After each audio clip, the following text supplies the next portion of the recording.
शिवप्रतिष्ठानचे संस्थापक संभाजी भिडे आणि वादग्रस्त वक्तव्य हे समीकरणच बनलंय। आज कोल्हापुरात माध्यमांशी बोलताना संभाजी भिडेंनी दरवर्षी 6 जूनला दुर्गराज रायगडावर माजी खासदार संभाजीराजे छत्रपतींच्या पुढाकारातून संपन्न होणाऱ्या शिवराज्याभिषेक सोहळ्याबद्दल वादग्रस्त वक्तव्य केलंय। 6 जूनला करण्याची पद्धत एकदम नामशेष केली पाहिजे। आपण अजूनही 76 वर्ष झाली तरीसुद्धा आपलं मानसिक सगळं अधिष्ठान अजून ब्रिटिशांच्या स्वाधीन ठेवले। तिथीप्रमाणे महाराजांचा राज्याभिषेक झाला, तिथीप्रमाणेच त्याचा स्मरण दिन किंवा वाढदिवस व्हायला पाहिजे। 6 जून बंद केलं पाहिजे।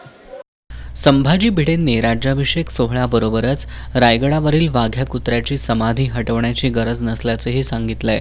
संभाजी भिडेंनी राज्याभिषेक सोहळ्याबद्दल केलेल्या वक्तव्यावर प्रतिक्रिया देताना शिवराज्याभिषेक सोहळा समितीचे कार्याध्यक्ष हेमंत साळुखे यांनी भिडेंवर कारवाई करण्याची मागणी करत 6 जूनचा सोहळा कुणीही बंद पाडू शकणार नसल्याचं सांगितलंय।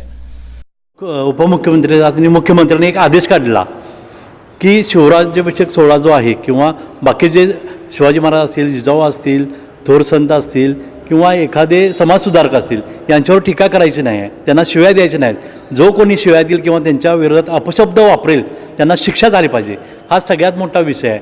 आणि ह्यानंतर आज जे उल्लेख झाला की शिवराज्याभिषेक सोहळाच रद्द करा, हे काय आहे? हा मोठा गुन्हा, ही मोठी शिवी झाली समाजासाठी दिलेली। शिवराज्याभिषेक सोहळा असा कुणाला बंद करता येत नाही।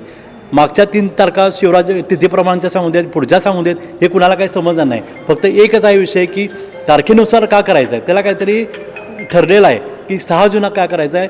संपूर्ण जगामध्ये शिवराज्याभिषेक सोहळा पोहोचवण्याचं काम या 6 जूननं केलं आहे। संभाजीराजे छत्रपतींच्या प्रयत्नातून 6 जूनला किल्ले रायगडावर साजऱ्या होणाऱ्या शिवराज्याभिषेक सोहळा दिवसेंदिवस व्यापक होत असताना संभाजी भिडेंनी केलेल्या वक्तव्यामुळं आता एका नव्या वादाला तोंड फुटलंय।